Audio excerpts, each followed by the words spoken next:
नमस्कार, मी अंकिता थुल आणि आपण पाहत आहात तहलका वर्धा न्यूज। वर्धा जिल्ह्यात समाजकार्याच्या माध्यमातून वंचितांना आनंद देणाऱ्या अंबिका फाउंडेशनच्या संस्थापिका अंबिका हिंगमिरे गेल्या 7 वर्षापासून गोरगरीब आणि वंचित घटकांसाठी रवा साखर वाटपाचा उपक्रम राबवत आहेत। मात्र लोकांपर्यंत त्यांच्या या सामाजिक कार्याची माहिती पोहोचवावी यासाठी त्यांनी लावलेले बॅनर काही अज्ञात व्यक्तींनी फाडल्याची घटना समोर आली आहे। या संपूर्ण प्रकरणाबाबत जाणून घेऊया त्यांची प्रतिक्रिया। नमस्कार, मी अंबिका हिंगमिरे, संस्थापक अध्यक्ष अंबिका सोशल फाउंडेशन।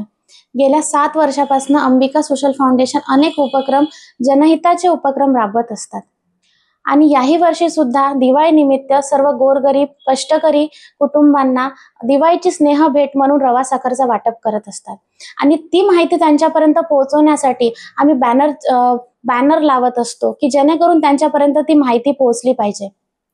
आणि ते बॅनर काही समाजकंटकांनी जे समाजातले काही विरोधक आहे त्या लोकांनी फाडलेले आहेत आणि अतिशय भयानक असं कृत्य त्या ठिकाणी बॅनरला त्यांनी केलेलं आहे। कोणी बॅनर फाडले तर कोणी त्यावर शाई फेकली तर कोणी ते जाळलेले आहेत। मला असं वाटते की एका महिलेसोबत या पद्धतीची वागणूक किती चुकीची आहे आणि मी अद्यापपर्यंत इलेक्शनची घोषणा केलेली नाही किंवा मी इलेक्शन लढेल असं मी स्पष्टीकरण केलं नाही।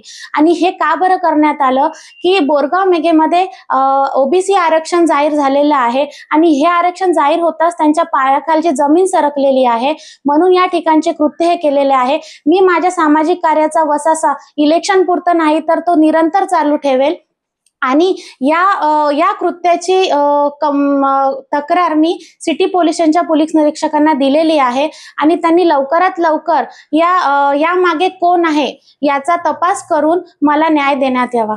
धन्यवाद।